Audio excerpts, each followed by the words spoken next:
மாண்புமிகு பேரவைத் தலைவர் அவர்களே, மக்களே மக்களுக்காக மக்களால் நடத்தும் ஆட்சி மக்களாட்சி என்றார் அமெரிக்க முன்னாள் குடியரசுத் தலைவர் திரு ஆப்ரஹாம் லிங்கன். இன்றைக்கு அமைந்துள்ள மக்களாட்சி மலர்வதற்கு மக்களிடம் உள்ள பெரும் எதிர்பார்ப்பு, அவர்களுடைய எதிர்பார்ப்புகளை இப்பேரவையின் கவனத்திற்கு கொண்டு வந்து அதனை செயல்படுத்துவதற்கான திட்டங்களை, சட்டங்களை அமல்படுத்த வேண்டிய பொறுப்பு இப்பேரவைக்கு உள்ளது. அதிகமான மக்கள் அதிக நன்மைகளை இந்த ஆட்சி காலத்தில் நன்மை பெற்றுள்ளார்கள் என்கிற வகையில் நம்முடைய செயல்பாடுகள் அமைய வேண்டும். இங்கே அனைவரும் சமம்.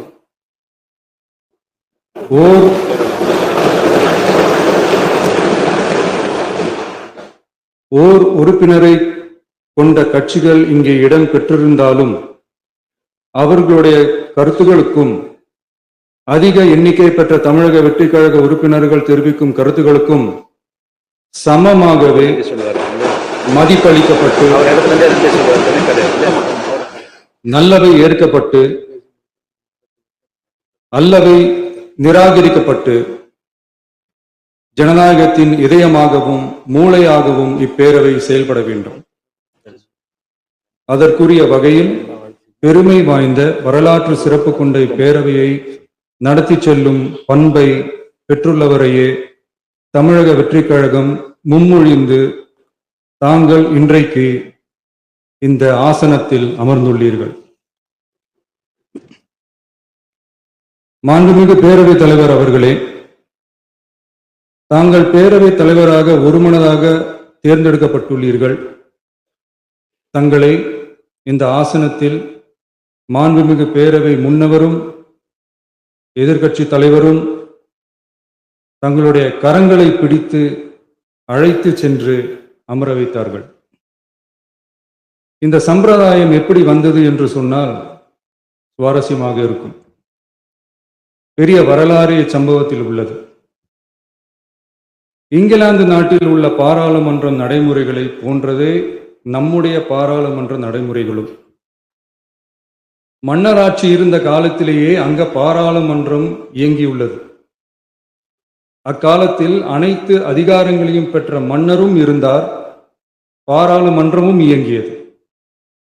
அங்கே மன்னர் ஒரு பணியை செய்ய வேண்டும் என்று விரும்புவார், பாராளுமன்றம் அவருடைய விருப்பத்தை பெரும்பாலும் நிராகரிக்கும். மன்னர் விரும்பிய காரியத்தை பாராளுமன்றம் நிராகரித்து விட்டது என்கிற செய்தியை மன்னருக்கு சொல்ல வேண்டியவர் பாராளுமன்ற தலைவர், ஸ்பீக்கர் என்பார்கள். பாராளுமன்றத்தின் கருத்தை மன்னரிடம் சொல்ல வேண்டியவர் ஸ்பீக்கர். அதற்கு துணிவு வேண்டும். சில பணிகளை செய்வதற்கு தான் பாராளுமன்றத்தின் அனுமதி வேண்டுமே தவிர அந்த ராஜ்யத்தில் உள்ள எந்த பிரஜைக்கும் மரண தண்டனை விதிக்கும் அதிகாரம் மன்னருக்கு உண்டு.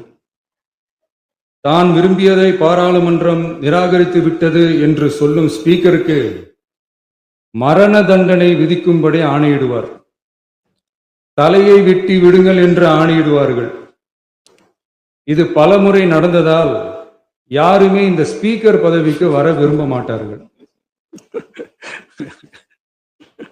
எனவே புதிதாக பாராளுமன்றம் அமையும் போது ஸ்பீக்கர் பதவிக்கு ஒருவர் அறிவிக்கப்பட்டவுடன் அவர் உடனே தலை தப்பித்தால் போதும் என்று ஓட்டம் பிடிப்பார். அணை முன்னவரும் எதிர்க்கட்சி தலைவரும் அவரை தடுத்து நிறுத்தி அவர் கைகளை பிடித்து இழுத்து வந்து ஆசனத்தில் அமர வைப்பார்கள். இதுதான் அந்த காலத்தில் இருந்து வந்த மரபு. ஜனநாயக முறை ஏற்பட்ட பிறகும் இம்மரபு தொடர்கிறது.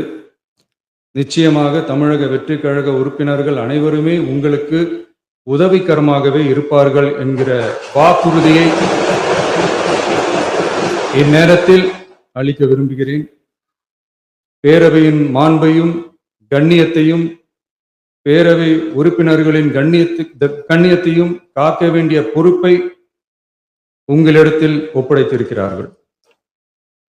தற்காலிக பேரவைத் தலைவர் பொறுப்பில் மிக சிறப்பாக பணியாற்றிய நம்முடைய உறுப்பினர் திரு மூவி கருப்பையா அவர்களை சந்திக்க நேற்றுக்கு சென்றிருந்தேன். அங்கே முந்தைய பேரவைத் தலைவர்கள் படங்களை கண்ணுற்ற போது, அவர்களை பற்றி அறிந்த போது உண்மையிலே எனக்கு பெருமிதம் தந்தது. ஏனென்றால் எடுத்துக்காட்டாக விளங்கும் திரு ஜே சிவ சண்முகம் பிள்ளை, டாக்டர் யு கிருஷ்ணராவ், திரு எஸ் செல்லப்பாண்டியன் அவர்களுடைய வரிசையில் மிக சரியான ஒருவரையே நாம் முன்மொழிந்துள்ளோம் என பெருமை அடைந்தேன். அதே போன்றுதான் நம்முடைய பேரவை துணைத் தலைவர் அவர்களும் நீங்கள் இருவருமே மிக சாதாரண குடும்பத்தில் பிறந்து மக்கள் பணியாற்ற வேண்டும் என்கிற அவாவில் செயல்பட்டு வந்தவர்கள். குணம் நாடி குற்றமும் நாடி அவற்றுள் மிகை நாடி மிக்க கொளல் எனும் வள்ளுவரின் வாய்மொழிக்கேற்ப சட்டமன்ற நடவடிக்கைகள் சீராக, செம்மையாக, அமைதியாக நடைபெறும் வகையிலும் சட்டமன்ற ஜனநாயக பண்புகள், நெறிமுறைகள் பேணி பாதுகாக்கப்படும் வகையிலும் இந்த அவைக்கு பேரவை தலைவரும் பேரவை துணைத் தலைவரும் பெருமை சேர்ப்பீர்கள் எனும் நம்பிக்கை எனக்கு உண்டு. அரசியலுக்கு அப்பாற்பட்டு மனிதர்களை மதிக்கும் நல்ல பண்புகள் நிலைநாட்டப்பட வேண்டும். தமிழ் பண்பாடு போற்றப்பட வேண்டும். அவையின் மரபும் மாட்சிமையும் மதிப்பும் காக்கப்பட வேண்டும் என்ற நல்லெண்ணத்தின் அடிப்படையில் அந்த பதவி ஏற்றுள்ள தங்கள் இருவராலும் காப்பாற்றப்படும் என்னும் நம்பிக்கையை மீண்டும் தெரிவித்து என் உரையை நிறைவு செய்கிறேன். நன்றி, வணக்கம். மாண்புமிகு பேரவை துணைத் தலைவர்கள் நன்றி உரையாற்றுவார்கள்.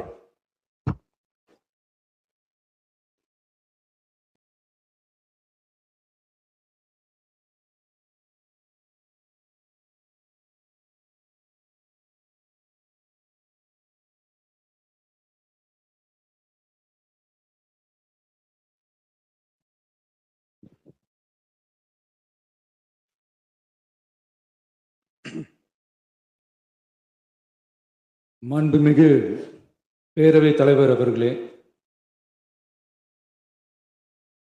மக்களே மக்களுக்காக, மக்களால் நடத்தும் ஆட்சி மக்களாட்சி என்றார் அமெரிக்க முன்னாள் குடியரசுத் தலைவர் திரு ஆப்ரஹாம் லிங்கன். இன்றைக்கு அமைந்துள்ள மக்களாட்சி மலர்வதற்கு மக்களிடம் உள்ள பெரும் எதிர்பார்ப்பு, அவர்களுடைய எதிர்பார்ப்புகளை இப்பேரவையின் கவனத்திற்கு கொண்டு வந்து அதனை செயல்படுத்துவதற்கான திட்டங்களை, சட்டங்களை அமல்படுத்த வேண்டிய பொறுப்பு இப்பேரவைக்கு உள்ளது. அதிகமான மக்கள் அதிக நன்மைகளை இந்த ஆட்சி காலத்தில் நன்மை பெற்றுள்ளார்கள் என்கிற வகையில் நம்முடைய செயல்பாடுகள் அமைய வேண்டும். இங்கே அனைவரும் சமம்.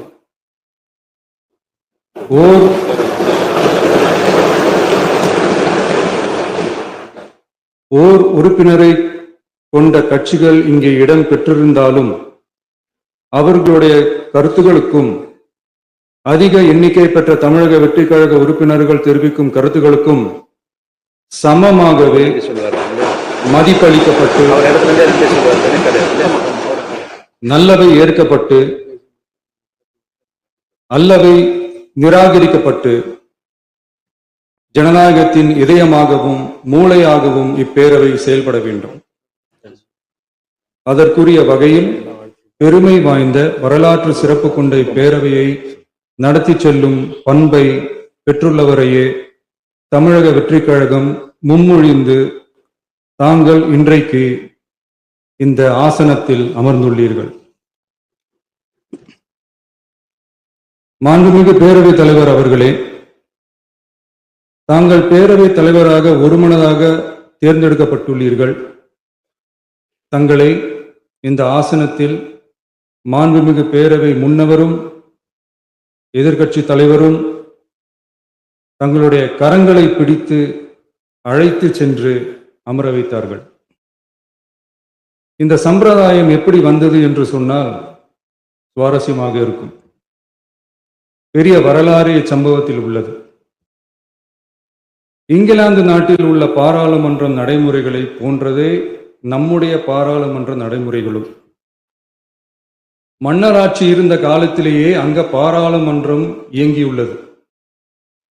அக்காலத்தில் அனைத்து அதிகாரங்களையும் பெற்ற மன்னரும் இருந்தார், பாராளுமன்றமும் இயங்கியது. அங்கே மன்னர் ஒரு பணியை செய்ய வேண்டும் என்று விரும்புவார், பாராளுமன்றம் அவருடைய விருப்பத்தை பெரும்பாலும் நிராகரிக்கும். மன்னர் விரும்பிய காரியத்தை பாராளுமன்றம் நிராகரித்து விட்டது என்கிற செய்தியை மன்னருக்கு சொல்ல வேண்டியவர் பாராளுமன்ற தலைவர், ஸ்பீக்கர் என்பார்கள். பாராளுமன்றத்தின் கருத்தை மன்னரிடம் சொல்ல வேண்டியவர் ஸ்பீக்கர். அதற்கு துணிவு வேண்டும். சில பணிகளை செய்வதற்குத்தான் பாராளுமன்றத்தின் அனுமதி வேண்டுமே தவிர அந்த ராஜ்யத்தில் உள்ள எந்த பிரஜைக்கும் மரண தண்டனை விதிக்கும் அதிகாரம் மன்னருக்கு உண்டு. தான் விரும்பியதை பாராளுமன்றம் நிராகரித்து விட்டது என்று சொல்லும் ஸ்பீக்கருக்கு மரண தண்டனை விதிக்கும்படி ஆணையிடுவார். தலையை வெட்டி விடுங்கள் என்று ஆணையிடுவார்கள். இது பலமுறை நடந்ததால் யாருமே இந்த ஸ்பீக்கர் பதவிக்கு வர விரும்ப மாட்டார்கள். எனவே புதிதாக பாராளுமன்றம் அமையும் போது ஸ்பீக்கர் பதவிக்கு ஒருவர் அறிவிக்கப்பட்டவுடன் அவர் உடனே தலை தப்பித்தால் போதும் என்று ஓட்டம் பிடிப்பார்.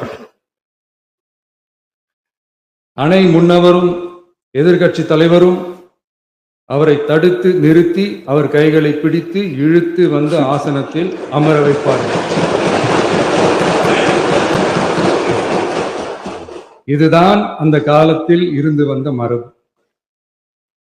ஜனநாயக முறை ஏற்பட்ட பிறகும் இம்மரபு தொடர்கிறது.